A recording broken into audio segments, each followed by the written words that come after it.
Hey, everybody. Welcome to Love and Reload, the voice of the relocation industry. I am your host, Ben Cross, and I am blessed and honored to bring a wonderful guest here today to be with us. It's Miriam van Kempen from Relocation. She's over in the Netherlands. I'm starting to love the Netherlands, just meeting some wonderful people over there. So I'm happy and thrilled to bring her into your little computer screen right now. So very excited about that. But before we bring her out, I want to quickly plug the book club book of the month. It is called Fear is My Homeboy. Hold on, Janet. Wait, which way did you go? This way? Like that? Oh, there he goes. Fear is My Homeboy. It is by Judy Holler. How to Slay Doubt, Boss Up, and Succeed on Your Own Terms. If you want to holler at Judy, you can email her. And the email is hello@judyholler.com. You can buy a copy from her. You can buy it on Amazon. You can't get it on Audible. I tried that. Sign up for the book club discussion on July 27th. We need people to come on and talk about this wonderful book. This book gives you courage to follow your dreams. I'd love to have some people come on and discuss this book with me on the 27th. And then we're going to have Judy on the show on the 28th live. Judy even sent me this cool. Look at this book. How cool is this? She even wrote in it. Ben, excited to chat with you. Stay brave. How awesome is that? Appreciate you. Appreciate you very much, Judy. So now, without further ado, let's go ahead and welcome our guest, Miriam van Kempen. How are you, Miriam? I'm good, Ben. How are you? I am so awesome. This is the best part of my day. Like literally, some days are better than others. Some days have some high points and definitely some lower lows. But this to me is typically on average the best part of my day every single day.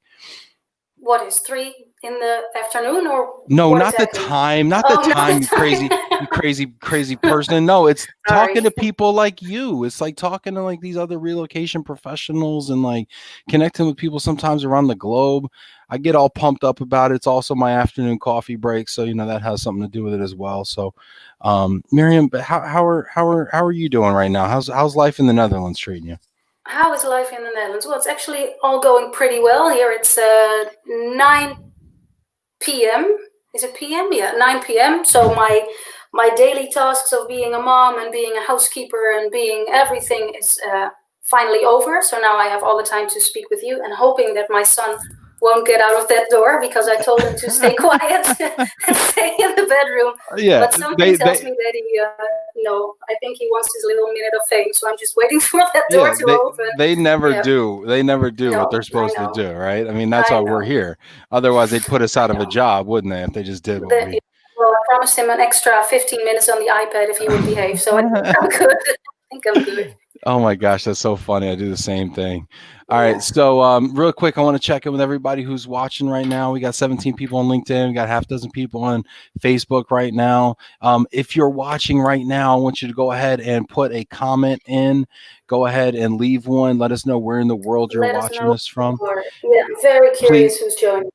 Please give Miriam some questions. Let's throw some hard questions at her. I think she seems like a pretty snappy, savvy person. So let's see if we can. Let's throw her some tough ones there. I want to also lead with an audience poll right now because Miriam is very passionate about the customer experience, and we're going to get into this. But I think a nice way to tee it up, Miriam, what do you think about this poll? What makes for a great customer experience? Actually, you know what? I got a better one. How many times have you moved, and what was the best part? If you're watching this right now, I want to know how many times you've moved and what was the best part. Miriam, do you know how many times you've moved? Well, within the Netherlands, like 6 times, so that doesn't really count. I moved to France when I was in my early 20s, went to a castle to learn French, then got incredibly homesick and drove back after, I think, maybe 7 or 8 days in my little Suzuki Alto going on the highway of France. I don't think it was the safest action ever, but I was so happy to be back home. No, that was enough. That was enough. Have you ever moved, Ben? Well, yeah, but you just said it doesn't count if you move in the same country. I mean, I've moved like 14. A little bit of a difference. I moved like 15, 16 times. Most of which with my wife, who's amazing for going on that journey with me, but never outside of the country. So maybe one day I'll relocate To globally. the Netherlands. Yeah, maybe to the Netherlands. Although you told me I have to learn Dutch, which is I'm getting conflicting information about this. Well, no, you don't have to learn Dutch because we already spoke about this. Everybody here in the Netherlands speaks English. So it's not a big problem, but you have to learn some words. One of the words that you have to know is this little town close to The Hague. It's called Scheveningen, and it's the most difficult word in the Netherlands. So you have to try. You have to start with that, and then everything else will be easy. Oh my gosh. Give it a Okay. try. Start with the hardest word. What was that word again? Let me hear it. It's the Scheveningen. Try. This Come on, sounds try it. so awful. Scheveningen. Ooh, yes, you would pass. You would definitely pass. Good job. Oh my God. Ben. Can you write that in the comments? Do you have comments of it? Can you write that in the comments? I'd love to hear, like, I'd love to actually, for people to actually see how that's even said. So we got Samir checking in from Palo Alto, friend of the show. What's up, Samir? Good to see you. Our immigration attorney over there, Banyan. Sandra Clary, good afternoon. It's another refreshingly stifling hot day in DC today. Oh, very nice. Sandra's giving Jamie the run for his money on the weather. Simon Johns, hi from the UK and Great Britain. Ingrid van Veen, welcome. Almost. Miriam. Thank you, Ingrid van Veen. Van Veen. If it's Dutch, let me pronounce it. I think that's okay. better. Fine. Hey, I'm cool with that. All right, Okay. I am so cool with that. All right. Let's see here. We got LinkedIn user hi from London. Let's see if we can't get to the bottom of who that is, and we cannot. Okay, cool.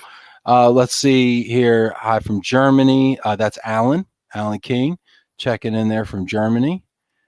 Cool, Alan. Good to see you. Francine Drusty. Hi, Ben, Miriam, and Janet, checking in from the Lou. What's up, Francine? Love from Switzerland. That is Mark Moose. Appreciate you, Mark. Let's see here. John Heighthouse. Greetings from Nashville. Good to see you, John, friend of the show. John, you owe me a jingle, buddy. Just kidding. Not really. Mark Moose. There's the heart. There's the heart. First heart. There you go. Where did the heart go again? There it was. I know. I always put it on the wrong side. Looks funny.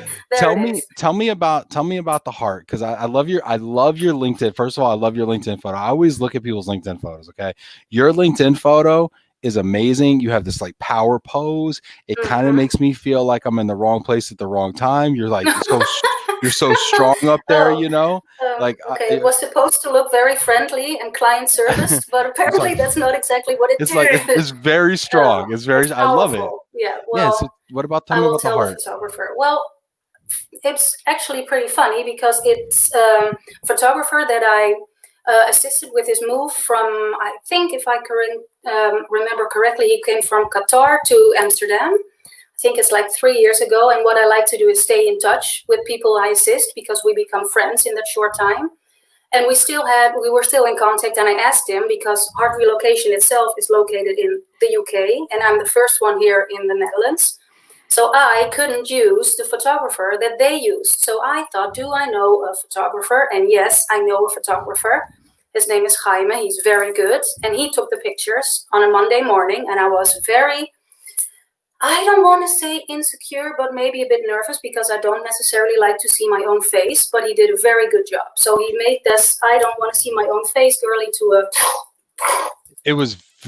No, I think it's amazing. It's a striking photo. It's great. It's memorable. I think it's a fantastic photo. Perfect. I will tell him. LinkedIn user, that's Victoria McCullough. What's up, Victoria? Appreciate you. Nice to meet you. She's saying nice to meet you to Miriam. Molly Feldman. Hello from Jacksonville. Got one for you. Oh, Ingrid van Veen. Would you like me to read it? Oh. Yes, please. You do it first, and then let's see who does it better. Oh, I'll see who does it better. Come on. Oh, come on. Usually people are so nice, you know. Okay, here we go. Hallo vanuit Seattle, Miriam. Leuk om in Nederlands college te zien. No. No, sorry, no.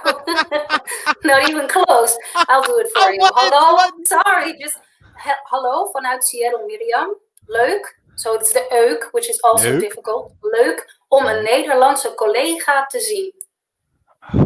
But you tried. Don't worry. You tried. Keep on trying. Keep up the good work. Trying. I feel like I shouldn't keep trying. I feel like this is going to be one long object lesson in embarrassment. No, All right, no, here it's we go. not. Here's one for you as well. Name, please. Oh, that's a good one. Marcel Mulderij says hi from the Netherlands. That's not that difficult. Yeah, hi It's from a the difficult Netherlands. name. Francine Drusty, Whoa, I've she's moved moved 18 times. 18 times. 18 times. Well, then I would very much like to know from Francine, if she could leave a comment, what was her best experience and what was the worst experience? There you but go. It might take some time. So take your time, Francine. We'll get back to you. Yes. Andrew Wells, we work with Heart. Great company values. Great guys. Well done, Rob. That's my colleague, boss. Good. Stephen Hoffman, hello from Boston. Question for Miriam. Heineken, great beer or greatest beer? Well, I just recently started drinking Radler beer, which is beer with only 2% alcohol, because I used to. Can I tell my story or not? Yeah, no, this is all about your story. Oh, good. Well, I used to prefer drinking white wine, but I recently, when I started working for Heart, we are all looking at wellness and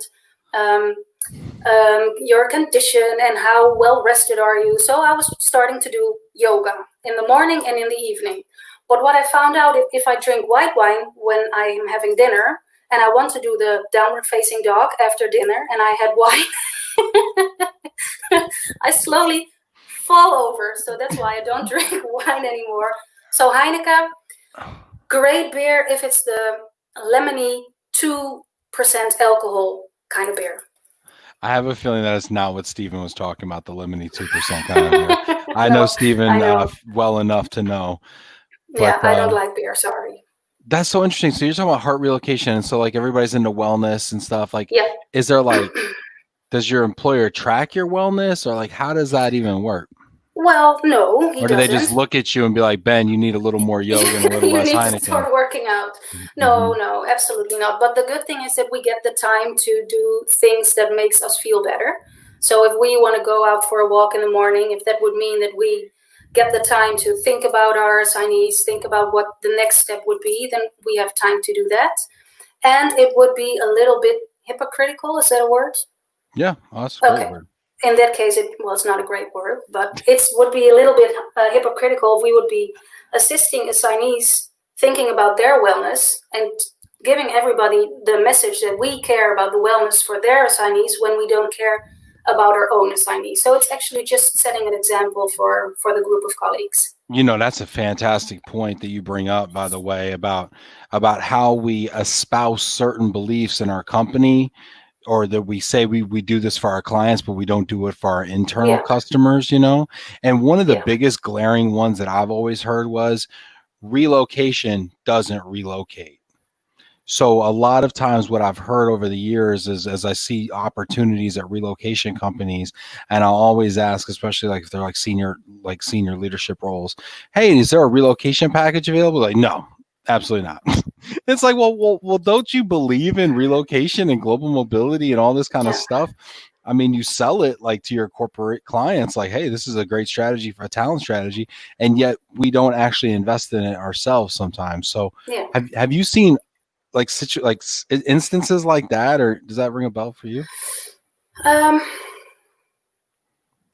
Well, it's a bit of a difficult question because I've been working for several companies and I don't want that companies to get any negative feedback. But I've seen that we focus on the person who's moving. We focus on well-being of the person. We want them to get service, but on the other side, and not we, but bigger companies do want their own or own employees to work as hard as possible and spend as little time as possible on an email, or rather, if someone sends you 6 emails, rather collect them all and send one email at the end of the day. Well, maybe the person who's sending the email is really stressed out, you know, if he wants to know if his stuff is getting packed tomorrow and he needs to know, do I have to pack this myself? What do I have to write down on the insurance form? Do I have to pack my birth certificate? If he sends the email, he needs the answer because it's holding him back and it's stopping him from his progress. But if you have so many cases to run, and if you have so many people at the same time that you're working, you don't have time to maybe think one day before the packing starts, what are questions that he might ask, and what if I just give him a call, which may, well, maybe cost me like 25 minutes instead of 10 minutes when I wrap everything in one email, but it would start the next day for the assignee so much easier and so much more relaxed, only because you took the time. And that's the bigger problem, I think, with the big relocation companies, no offense to anyone, that it might be too big and it might be too impersonal, and people, especially the relocation consultants, they're all the same sort of people. Well, they all have a typical form of character, and I wanted to ask you that as well, because you've met a lot of them, and they're all very caring, and they're all perfectionistic, and they all want to do the best, but because they have that little time, they just get frustrated, and it just gets a little bit annoying sometimes for people. Yeah, definitely. I get that. We have a LinkedIn user here named Robert Fletcher. Don't know if you know this gentleman. I have never heard of Robert Fletcher. you say that like you said it before. Yeah, when I was relocated by a relocation company, they gave me a great consultant to help me with my move. Me. Yep. There well, you yeah, go. That's the good part. We've all, the founders and myself, we've all been in the relocation business for quite a while. They moved a couple of times themselves. They've seen the other side, and we all just want to do it differently. So we have a 30 case maximum. So all the relocation consultants will not get more than 30 cases, which means that they only have 5 or 6 people at the same time. So they can call one day before the move, and they can go out on a walk in the park and think, oh, tomorrow the pet is being moved, and they're worried about that. So let me just send a funny picture of a cat being happy. You know, those kind of little things. So I love that idea. But I gotta ask. Mm-hmm. I don't know about Netherlands or other countries that you service, but in the U.S. we have what's known as a peak season, typically between Memorial Day and Labor Day, which is, I'm sorry, let me rephrase. I have no idea. Yeah. May, June, July, August. Okay, is our peak season, and it goes like whoop. And how do you have a peak season in the Netherlands? Yes. And then how do you staff our peak season if all the consultants only get 30 cases? There is a peak season, but what I've seen is that the peak season in the Netherlands is also in July, August, but they're mostly families because the schools reopen in September. So the families all would like to either come over before Christmas or in the summer holiday. But, we haven't been around long. I'm not sure if you know, but we started in the end of 2019 in the UK. And we started just on July 1st this year here in the Netherlands. So we haven't experienced the peak season yet. Okay. But I'm pretty sure because I can do cases, Rob can do cases, Anna can do cases. All the other employees can also do cases. So for now, we have more than enough people. So basically, if it goes over 30, Rob starts getting a lot of emails like, "Hey, Rob, need you to initiate this new transferee." Miriam's on the phone, sending pet photos again. So I get it. Okay. Stupid memes again. Yeah, exactly. No, we can all help out. We can all help out. That's because we're one team. And Rob always say, what is it again? Teamwork makes the dream work. So if that means that someone needs to send out emails all day or needs to do stuff that they actually are not hired to do, that's not a problem. That's what we do. And Victoria McCullers says, you're right. Caseloads don't always allow a consultant to put in the time they'd like, but I was very successful, especially with the executives, and became friends with many of my customers, says Victoria, who's in Dallas, Texas. Speaking of which, let me plug Victoria. If you need a relocation consultant who's US based, she's a fantastic one. So, okay, good one. Just putting that out there. Francine Drusty says the worst part of relocating for her was when she arrived after traveling across the country. She moved into an apartment that was not move-in ready, not clean, left in the condition of the previous person. This is one of the reasons I've transitioned to corporate housing to focus on making great customer experiences. Very cool. Janaina, my former co-host, who I miss dearly. I moved 4 times, 2 countries, 4 cities, houses 10 times. And then Fernando astutely asks, how do you make any friends when you move so many times? Where are the friends you can count on? And the truth is, Janaina doesn't care. She just loves new beginnings. So there you go. Good one. I love it. Let's see here. Let's see. Let's go back up here and see who else is kind of checking in here before we get into it, because we're going to really get into some really cool things. We're going to talk about wellness. We're going to talk about the employee experience, how relocations design that experience, and choosers versus users, which I'm excited about that. Andrew says, we work with heart, great company, great values, great guys. Well done, Rob. So I think we might have mentioned that one before. We talked about the Heineken as well. Shall I tell you my yoga story again, or? I Let's not. love it when the guests come on and they start trolling the host. That's fantastic. No, I'm not sure. I'm just challenging It's you, Ben. okay. It's okay. Yeah, I feel pretty challenged right now, to be honest. Oh, look, he's proud. Yeah. Antimo from Portland, Oregon. Antimo's going to be on the show here soon. Sao Paulo checking in. This is great. Jane Woolston, also from Texas, checking in. That's great. Molly talking about she has 5 moves as a child and 12 as an adult. Look at this. This is great. All right. So I think we've pretty much checked in with most people here. Fantastic. All right. If you want a friend, get a dog. All right. So we talked about wellness. That's not nice. Yeah, no, if you want a friend, just call Heart Relocation. We can be friends. Don't worry. There you go. There you go. So I want to talk a little bit about, we talked a little bit about wellness, but I want to understand like mental wellness. Okay. Something I might struggle with almost as much as physical wellness. Why is it important, and how do we infuse the relocation and global mobility experience with the idea of mental wellness? I mean, that's something I haven't really heard us really talk about before as an industry. Okay, that's actually a very good question. What exactly is it that you want me to explain? How wellness is affected by moving, or what we can do to assist with that? Or what can we do? What can we do for people's mental health? Well, or what have you seen in some assignments? Yeah, I have seen a lot. Yeah, I have seen a lot of assignments, and I've seen a lot of people getting stressed out because they had so many different contact people, so they didn't understand who to ask what. And I think what's most important when you move is that you have one person on the other side of the world where you're moving to that you can ask your questions, and that one person can then tell you, well, this is a question I will ask this other person, this is a question about your move, I have this person, I will ask it for you, so that everything just goes via one person, so that they don't have the stress, I don't know where to go. So that just gives so much faith in the move that certainly takes out a lot of stress. So that's the single point of contact, which a lot of people say they have, but should actually be one person who knows everything.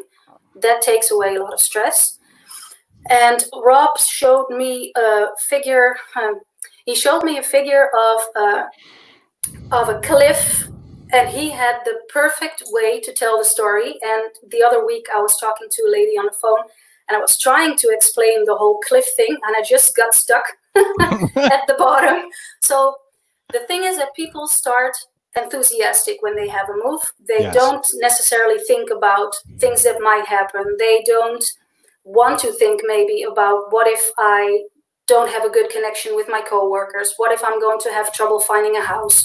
What if the job is not what I expected it to be? What if I get homesick like I had in France? All these things will happen because you will have certain stages in the move after you moved that will take you a little bit downwards down the cliff.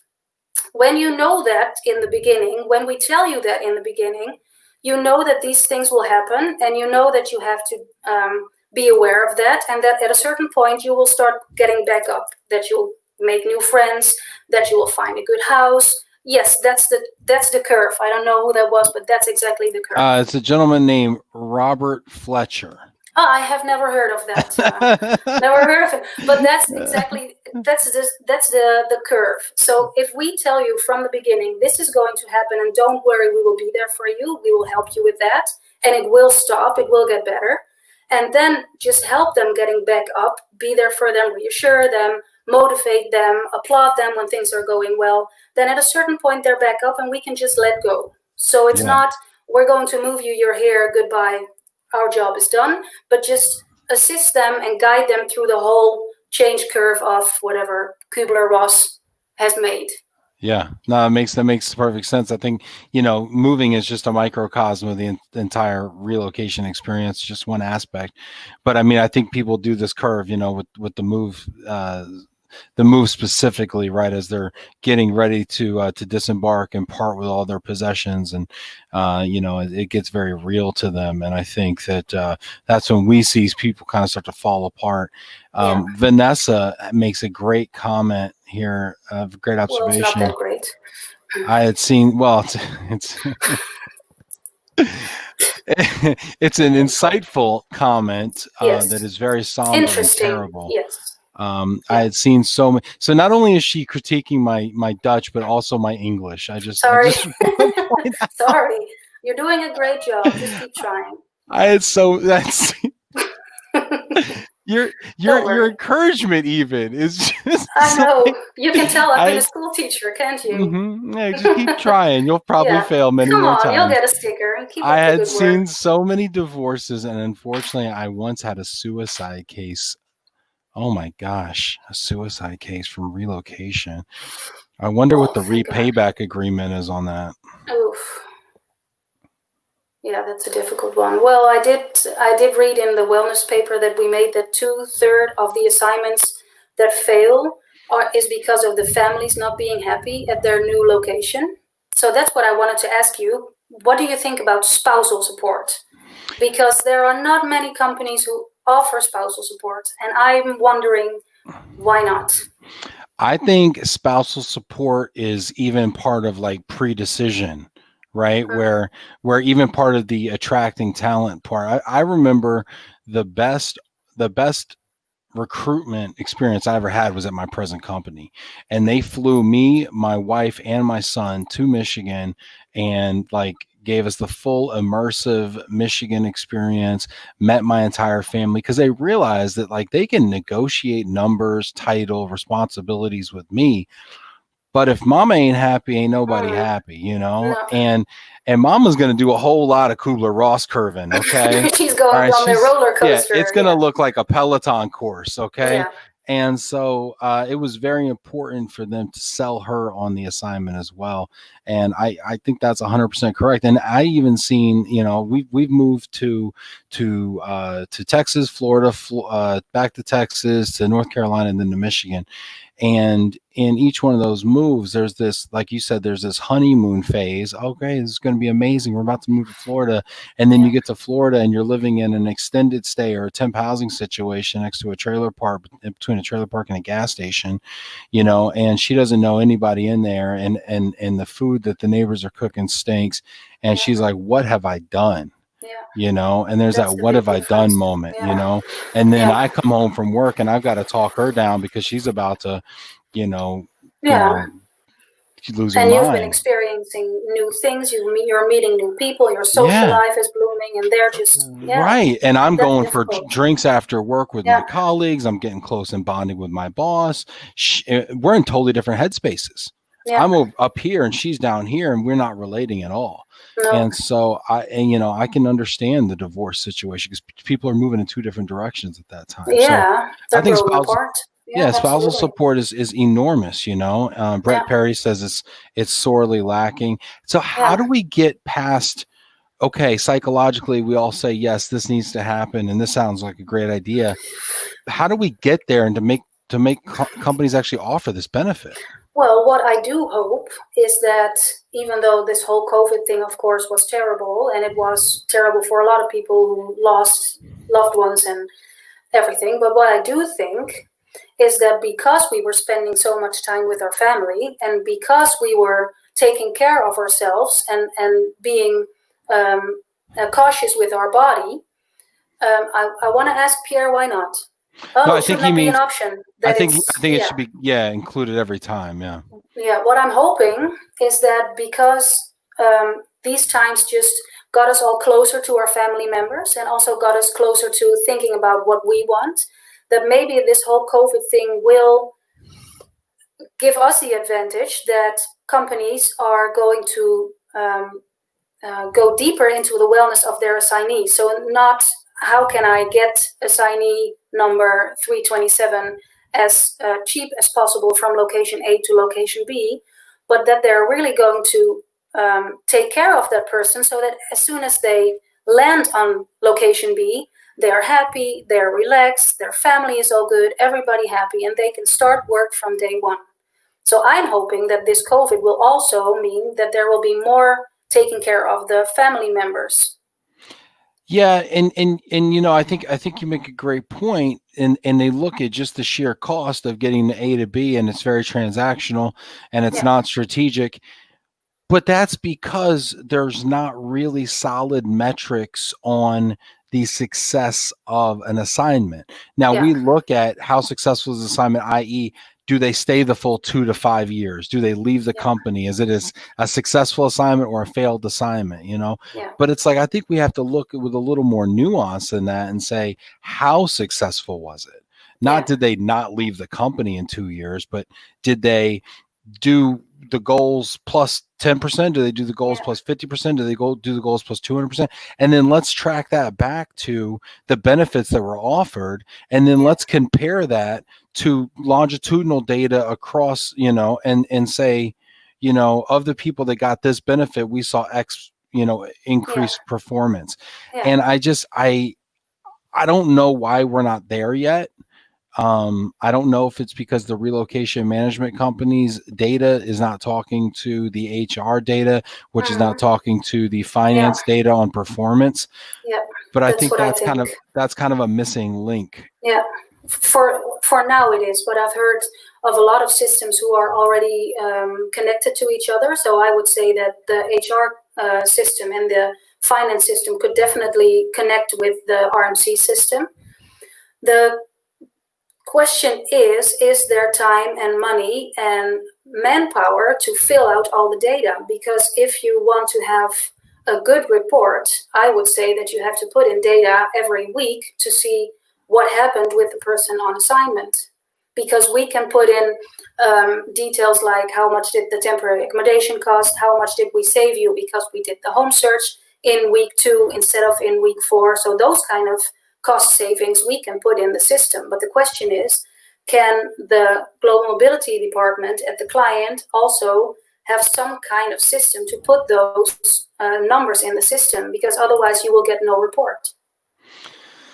Yeah, I mean, well, and I think ideally it would automatically upload so you wouldn't have to have that data entry. But where is that housed? What kind of data? Gabby says, I love the curve description, but I'm wondering when relocation support from an external partner stops. In other words, at what point does the employee's company most effectively take over for the employee experience internally? Well, that's a good question. We company-wise, policy-wise, you will have the settling in service who will end on the moment that you're not needed anymore. So if the assignee moved, all the insurances are settled, doctor, dentist is settled, they're registered correctly, everything is settled, then the actual active service ends. But if you're needed, they can always give you a call or send you an email. It's not that, because I found that after a month or 2, 2.5, 3, you're actually not really needed anymore. Sometimes people just send you a WhatsApp because they run into something that they don't know yet. But after a week or 2, 2.5, or a month or 2, 2.5, you're actually finished on paper. But I'm never finished. I just want to stay friends with everyone. Which is nice. And you still call them like, hey, I only got 6 active assignments right now. Hey, can you talk right now? Can you talk? Did you run into something last week? Yeah. It's like, who's on the phone? It's not Jake from State Farm. It's Miriam from Relocation. Hey, it's me again. Sorry. Brett Perry says the reverse can also be true. The working spouse could be struggling and the accompanying spouse can be the only one enjoying the new location. Yep, sure. Vanessa talks about here in LATAM, spouse support is very challenging as few country visas types don't allow spouse to work. In Brazil. Oh, bless you. I never sneezed on Love and Reload. That's great. In Brazil now, as per a new law, finally the dependent visa allows the spouse to work. I wonder if that improves the experience now, allowing the spouse to actually pursue their career as well. I think so. I would have to think so, right? I think so. A lot of people would like to work or do volunteer work or at least be busy with something. And here in the Netherlands, of course, if you speak English, you can work at certain companies, but it might be difficult to find a job because you're not so much a highly skilled migrant, so there's not a certain market for you. So it is difficult. So I think spousal supports should definitely be more than just helping spouses with finding work. It's also very important that they have a social network and that they can find hobbies and that they can find other expat spouses who they can hang out with. I'm very proud of my son, by the way. He still didn't enter. Yeah, he just needs tech support. He'll be successful in any assignment as long as he has tech support. Yeah, he doesn't need anything. Lynn, that's a great segue into Lynn's comment with Pivot App, as Lynn does kind of handle the social aspect of fitting in on assignment. Give employees and their families the resources they need the moment they find out about the move and stay with them throughout. There's currently no human factor incorporated into the AB relocation punch list. I don't know what the AB relocation punch list is. Me either, but I just sound smart, and I just say, "Oh, that's very interesting." If you don't know, just ask. Quite insightful. Lynn, what is the AB relocation punch list? We'll wait for the answer. Yeah. But while we're waiting, Pierre says, question, what kind of data are we using to measure the performance of an expat? I would like to ask you, Miriam, in your opinion, what kind of data in a perfect world, assuming we are relocation genies, right? And we're just like here, we're just like, I want this data. Yes. Okay. What kind of data could we use or should we use to measure the performance of an expat? What would I like to be in the system? I would very much like to track their level of happiness and their level of satisfaction. How would you measure that? I want to ask you. Just ask them every morning. Every morning when they come in the office, they sit down, they open their computer. How happy are you today? Bing! And then see if they get happier or less happy the longer it takes. So that I would like. I would like to compare what they do on a day with the people who've been there longer. That's not that difficult, right? Okay. Not so much with a system that tracks every 15 minutes what you're doing, but just everybody has goals, right? And targets, I guess, in their jobs, right? My boss would say I do. Do you know them? No. And you still have that job. I guarantee this podcast is not on the list of things I'm supposed to do every day. Why? Okay. Yeah. But also level of happiness of the spouse and the children. I would like to know. So well now I want to understand something here for a second, because you are amassing happiness data. Yes. Because we believe, and I'm asked this as a question, is this because we believe that happiness leads to engagement, which leads to productivity? Yes. I've seen a TED talk of a certain lady, and of course right now at this moment I cannot remember her name, but there was a woman who was talking about, I think they did a research at Google. Can I use that word? No. Can we cut that? The searching machine, the other searching machine, that one. They did a research and they found out that when people are involved and when people feel acknowledged and they have the feeling that they're valued, so if they are happy, they get better results. So they're more motivated, they work better, they work harder. They work because they want to instead of they have to. So happy people are absolutely better working people. It's so interesting. If we were to, and now we're kind of getting off on a tangent, and that's fine. I don't care. It's my show. I do what I want. But if I think it's so funny if we looked at, instead of saying as leaders, all right, it's our job to make 100 widgets, and bonuses for everybody if we make 110. Mm-hmm. If I instead said my job is to make Miriam happy, make Janet happy, make Bob happy, make Susie happy, make Bill happy. These are all very American names. Yeah. But if that was my job, there are chief happiness people. That should be my job. Haven't you seen that? On LinkedIn, it's all over. Chief happiness, chief wellness, human being director. Do they have any direct reports? What do you mean? Do they have people that work for them directly? Yes, but you have to speak Dutch. They're only in the Netherlands. So it's not oh my work. gosh! Yeah. I like how a country has a job description like chief happiness officer. No, seriously, haven't you seen that? And no, I've not seen. I don't speak Dutch. Yeah, I don't speak Dutch. Chief happiness officer it's English. Maybe I was gonna say maybe I've seen it, but I couldn't read it because it's in Dutch. Chief happiness in Dutch. Maybe I'm coining this term, the AB punch list. Checklists are things beyond the traditional transactional moving components, moving people's things, visas, finding a home. The human factor, feeling at home, acclimated, feeling supported, isn't included in the traditional checklist, and that's why there's a lot of churn. Oh, I understood that it is part of a lot of policies because where did I read that? The policies are based on 3 different things. Compliance, so immigration, tax, payroll, and medical. So that's one. Then there's physical, what she was saying, living, so home search and settling in and movement. And what should also be part of the policy, and it's not always, but it could be, it's additional, and it's cultural training, language training, spousal support, all these kind of things that are Chief Imagination Officer in the US. I imagine you're happy.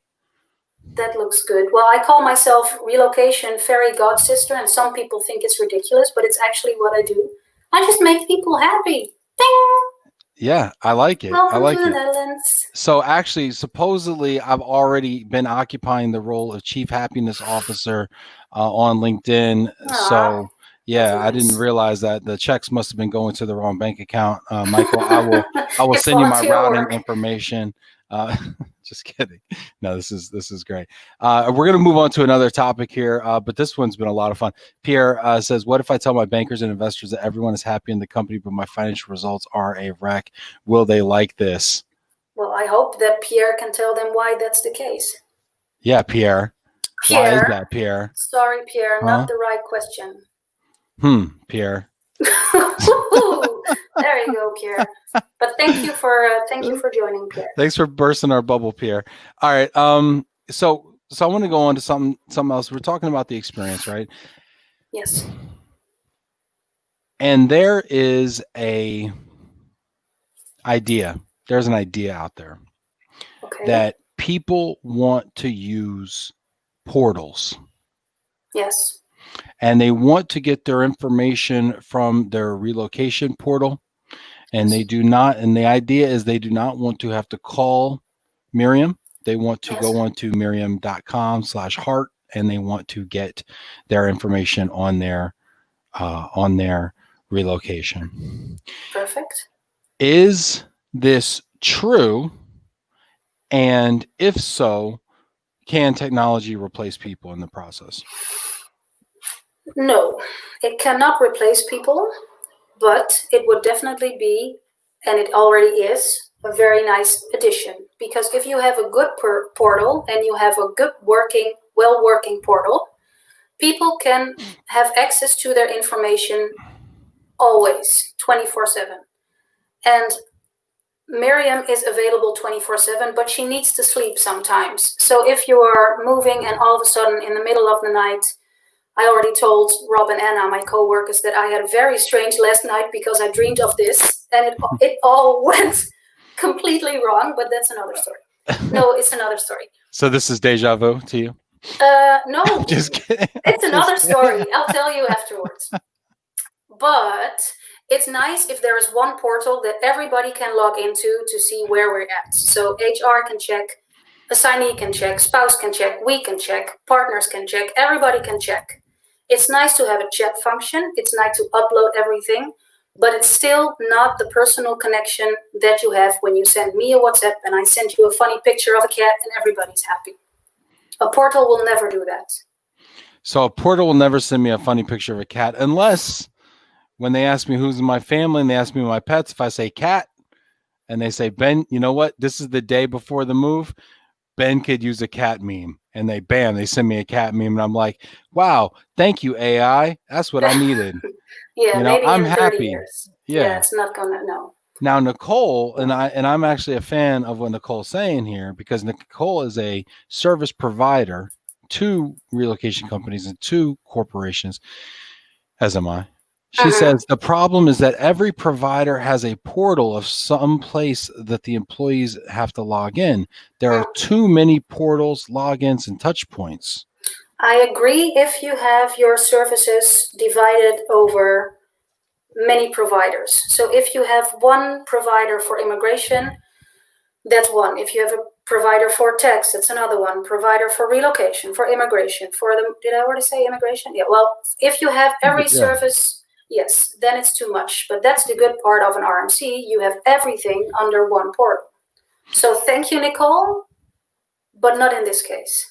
Okay, well, I'm gonna continue the challenge here. I'm gonna continue the challenge because Jack Jampel gave her a thumbs up, and so I'm gonna speak for Jack here. It was a very good question. I'm gonna speak for Jack. I'm gonna speak for Jack here, even though that always gets me in trouble. I've been in a few bar fights over this, but I don't believe that. Yeah, you're right. But I think that the challenge here is now the service providers. Let's say I'm the mover, right? Right. And you want to know where your stuff is. You want to know what your move dates are. All this has to be in the portal. I'm the mover. So now how does my information get into your portal? You put it in? I put it in how? I'm assuming that I'll mail you a copy. So I have to log in. Now, if I'm taking my daily wellness walk, which I am prone not to do, but I say I take it up. Say I want to do yoga in the mornings and wellness walks in the afternoon. And, probably need to go hit the treadmill a little bit. I may not remember to enter it in. And then what happens?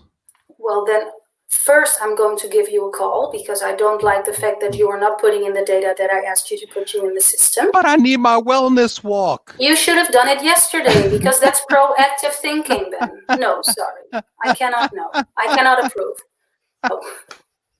I'm doing my downward dog over here. Okay? Don't drink white wine. Okay, and I'm drinking. I got one hand with the wine. I got one hand downward dogging, and you want to know the move date. I got the leg up in the air. I don't know. Yeah.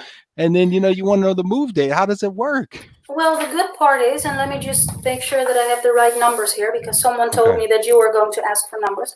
We work in 109 countries.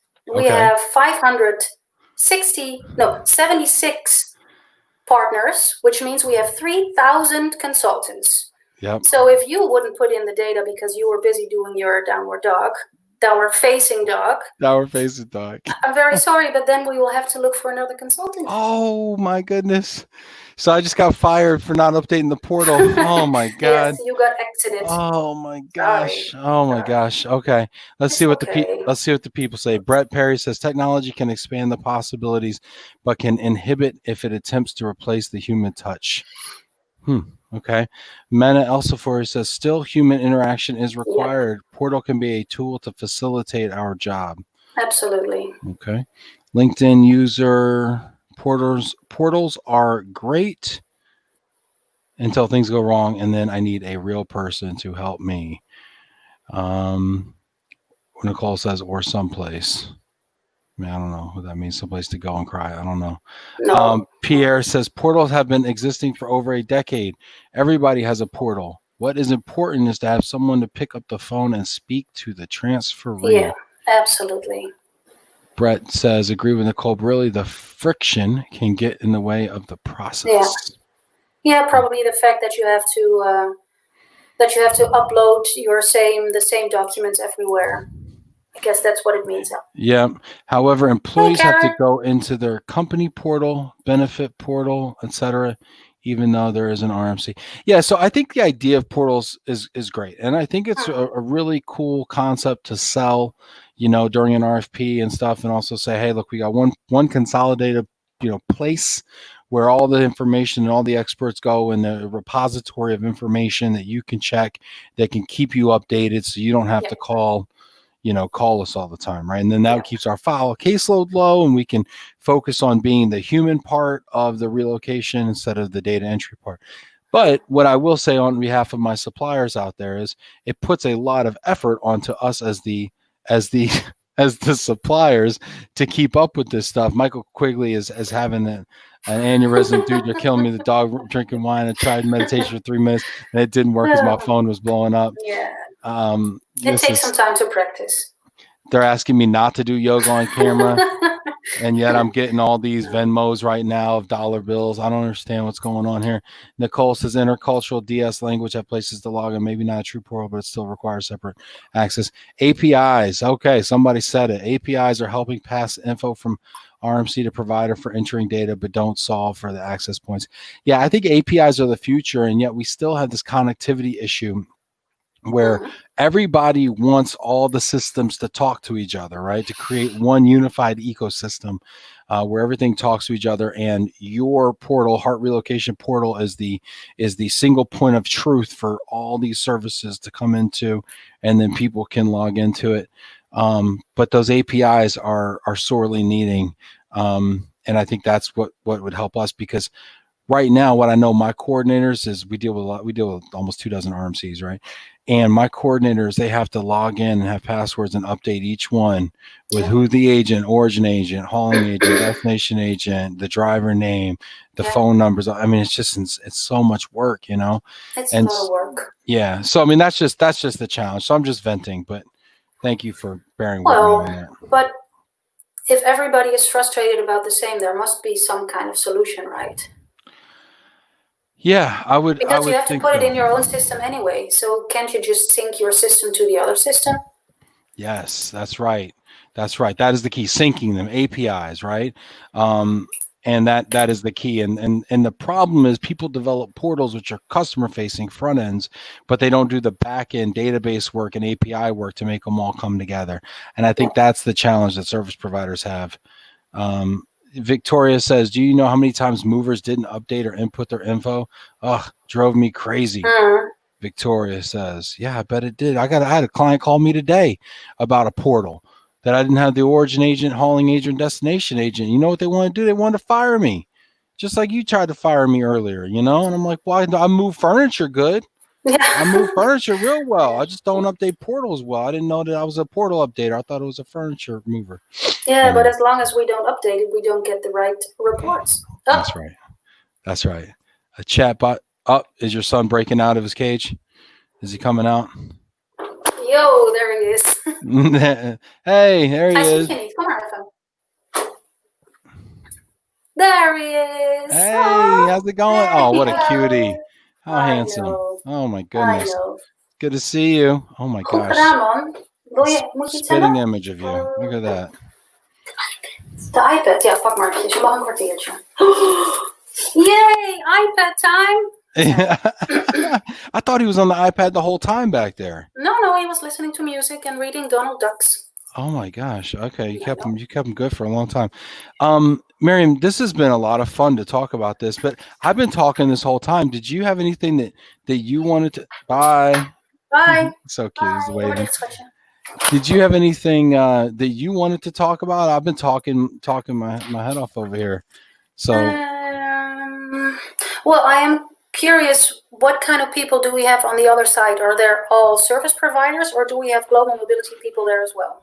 All right, so Miriam wants to do a poll here. So maybe Janet, maybe Janet can put it up on the poll. I don't know. Janet, could you put on the poll for us? What type of audience members do we have? Are you a service provider? Are you a corporate member? Or are you an assignee? An assignee, expat? What are random you? stalker, internet Spouse, lurker. yogi?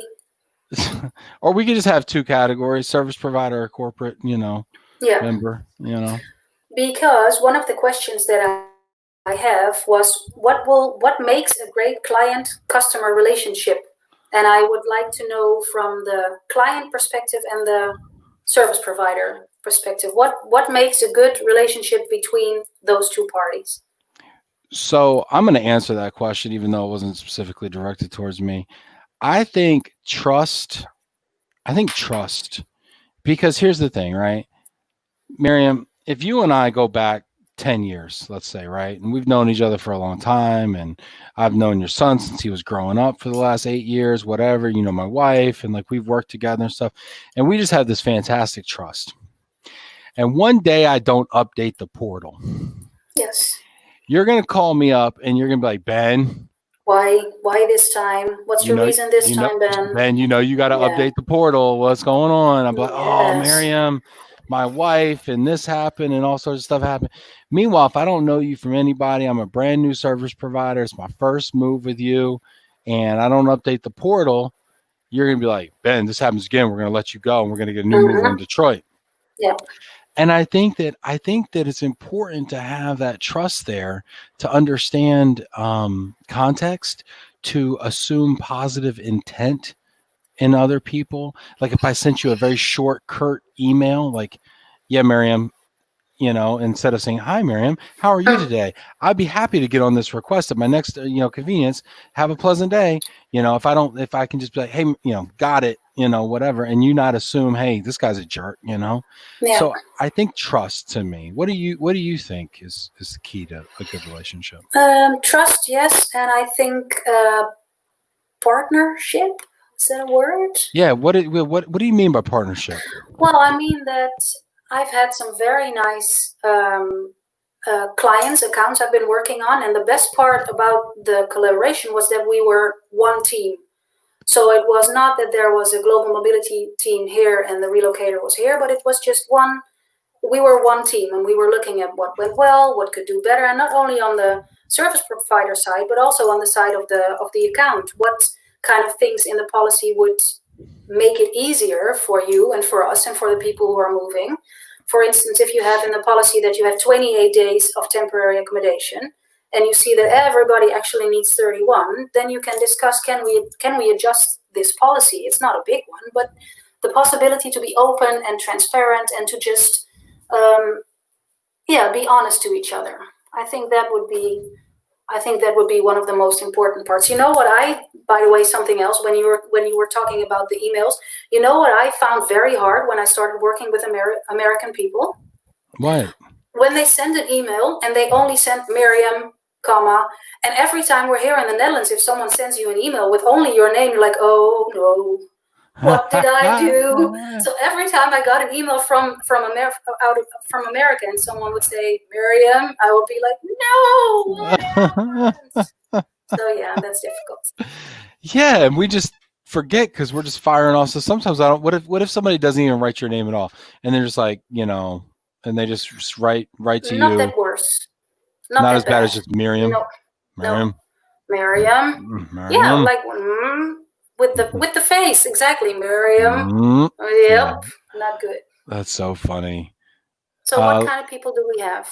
We have a lot of folks here. Let's see. We have, I believe Western New Yorker was not a category, so let's just disregard that. This gentleman named Robert Fletcher. Do you know Robert Fletcher? Never heard of him, nope. Yeah, he says he's the chief heart, wellness, and happiness provider. Huh, that's a coincidence. I work there as well, but we're so big, we don't know everybody by name. Yeah, I imagine. I wonder if the company's profits are not doing well, what happens to Robert?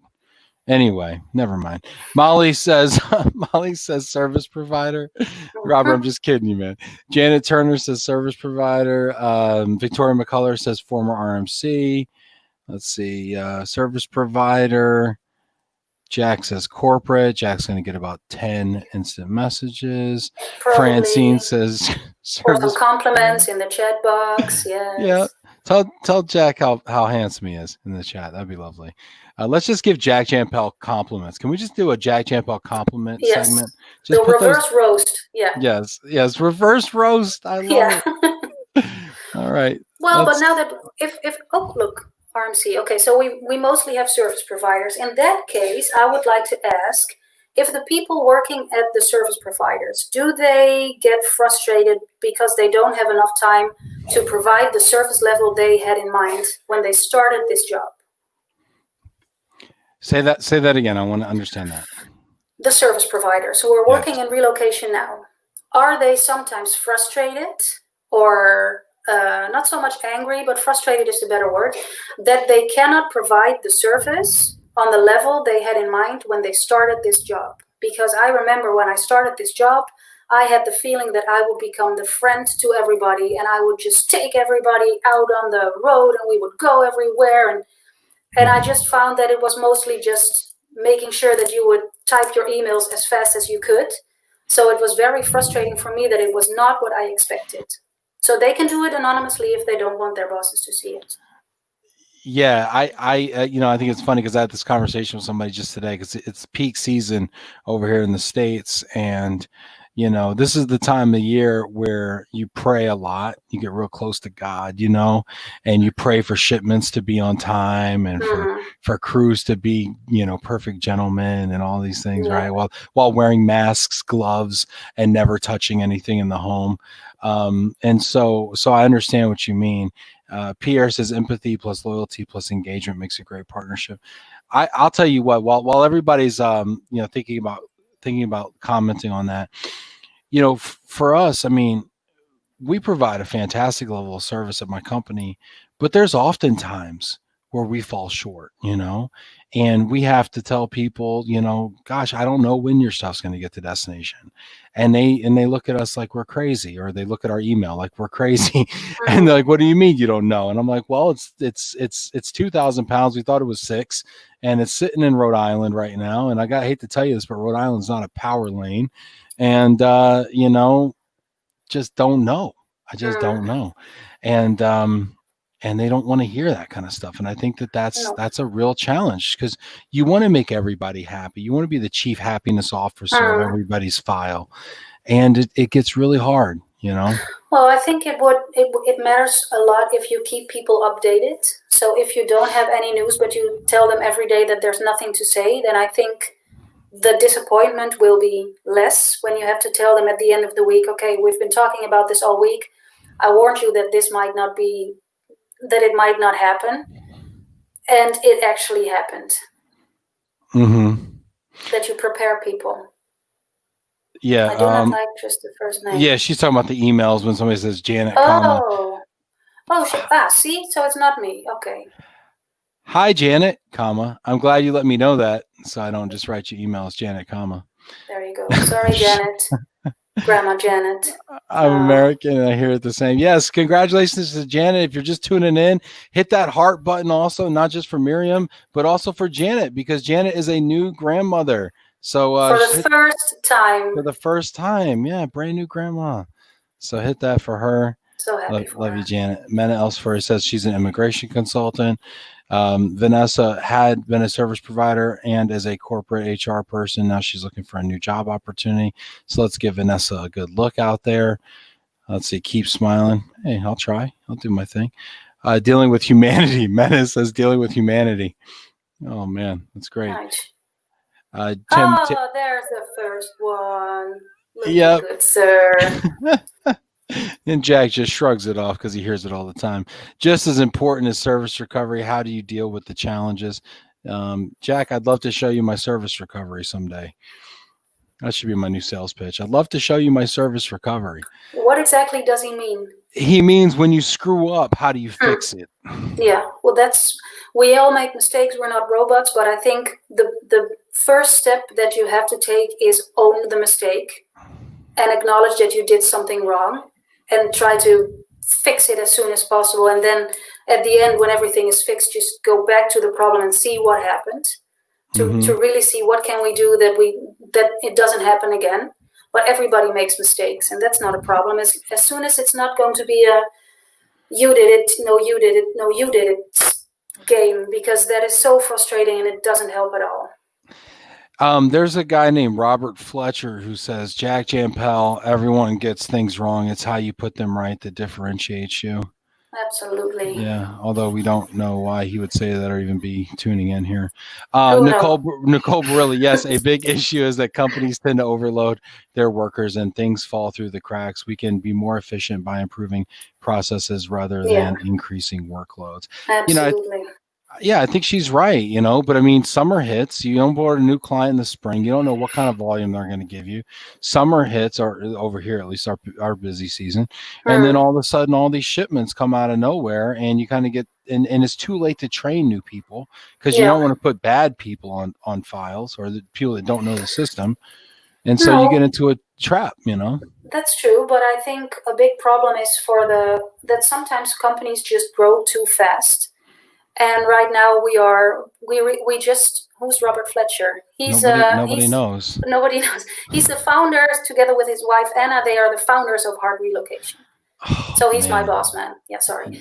But sometimes companies just grow too fast, and we just recently started, and we know that we are not big enough to have this incredible big clients, because we simply cannot cope, and we cannot sell to the clients. We only have 30 cases per person. We care about our assignees, but of course, come here with your 2,000 assignees because we want you as a client.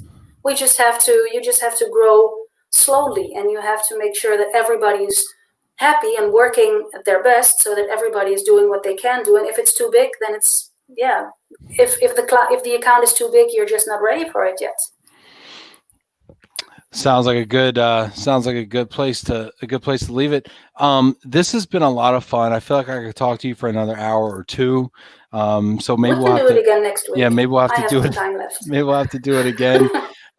But this has been a lot of fun, and I just want to ask you, I guess Miriam, as we kind of wrap here, but before we wrap, I wanted to ask you, is there anything you'd like to tell our audience? Any final words that you'd like to leave us with?